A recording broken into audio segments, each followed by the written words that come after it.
Greatness is often born from the moments when we choose discipline over convenience and dedication over excuses. Look, it's easy to hit the snooze, skip the workout, or reach for unhealthy food choices, but true strength lies in doing what needs to be done even when it's tough. This is true for all of life.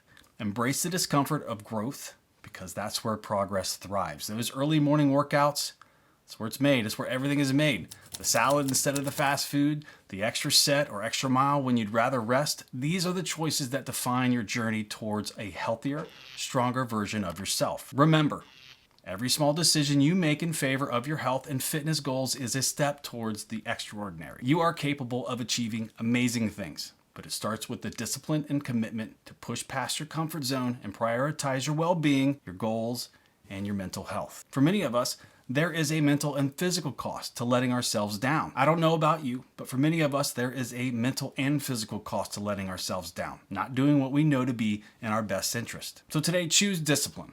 Choose to take on the challenges that will lead you closer to your goals. The pain of discipline is temporary, believe me, but the pride of accomplishment lasts a lifetime. Stay committed, stay focused, and keep pushing yourself towards becoming the best version of you. Let's crush those fitness goals together.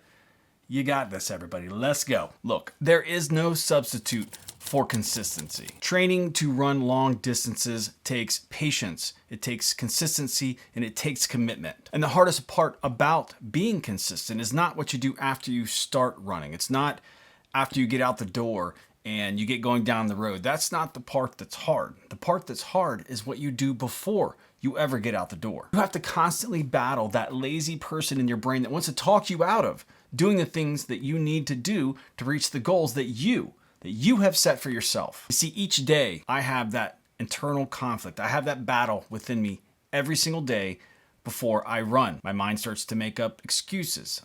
Don't have enough time to get the mileage I want. Got to take the kids to softball or baseball, or I got to get home to relieve my wife so she can go do the things that she needs to do. There are a million excuses that I can come up with to not do the training that I'm supposed to be doing. More often than not, the times that I've really faltered, that I've undertrained or fell out of things is because I let the excuses in my mind win out. Basically, you have to talk yourself out of being comfortable, both physically and mentally. So before you ever even give yourself a chance to come up with excuses, you need to move. Look, it sounds super silly and simple, but I don't give myself time to think about it. When I get up in the morning and I need to do a long run on a weekend, I get up and I can feel the excuse start to load my brain, like, oh, I'm tired. But then I know, just get moving.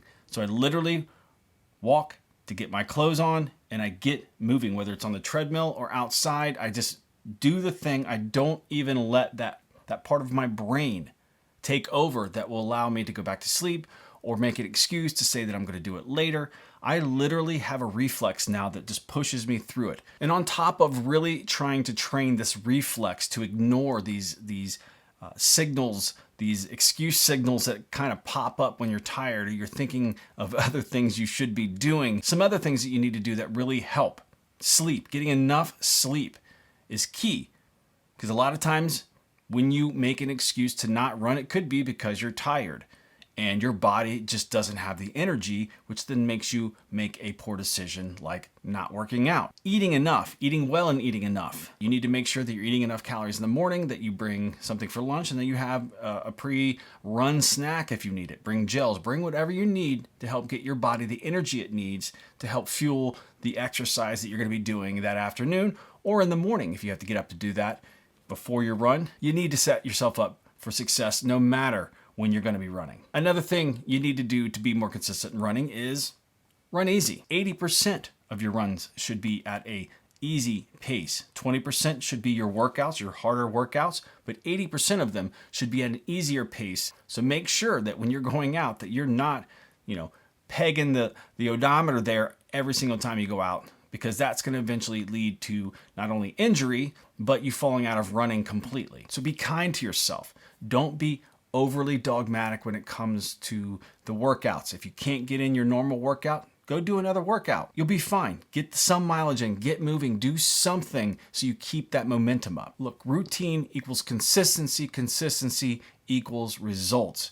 That movement, That little bit of movement or a lot of movement that you do helps build momentum, and momentum is what helps you maintain that consistency that you need to be successful in running. We're focusing on the common pitfalls that can hinder performance and even lead to injury. So first, let's start with overtraining. This condition arises when an athlete pushes themselves beyond their physical limits without allowing proper recovery time. Consequences can be significant, leading to feelings of exhaustion, irritability, I get that a lot, a drop in performance levels, and even illness. So how can you avoid overtraining? The key is to incorporate rest days into your training regimen. Be sure to listen to your body and give it time to recover. Additionally, employing a training method known as periodization can be beneficial.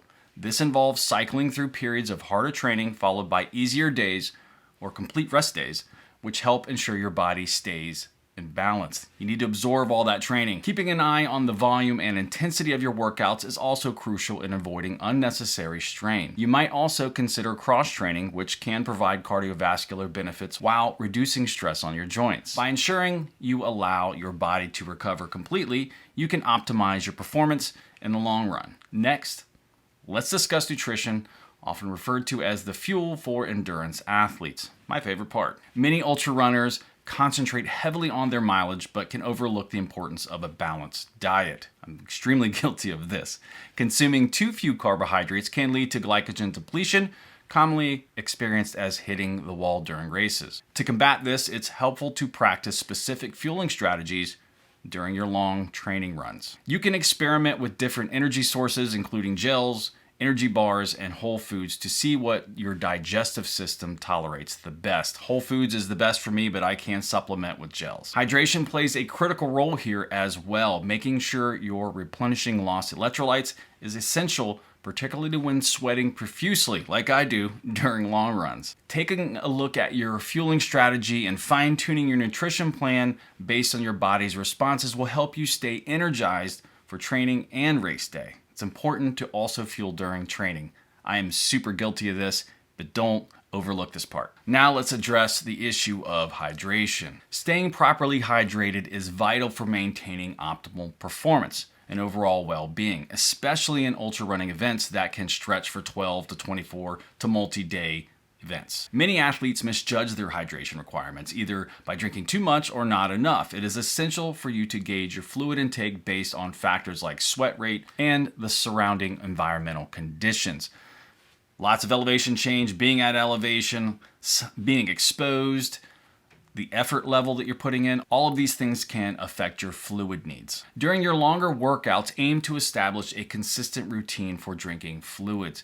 A good rule of thumb is to consume about 500 to 750 milliliters of water an hour, although our individual needs can vary. Be cautious of the signs of dehydration, which can present itself as dark urine, dizziness, or confusion. In my experience, I can see a high heart rate, and sometimes you don't get anything and you don't find out until the damage is done, which I've had because I've peed blood and had to go to the doctor. So keep an eye on what you're supposed to be doing when it comes to hydration. Incorporating electrolyte drinks, especially in hot or humid conditions, can help replace essential salts lost in your sweat. Throughout your training, monitor your hydration practices to find what suits you best. You got to get this dialed in so you don't have any issues during the races with your stomach. Probably one of the biggest issues I see is lack of recovery.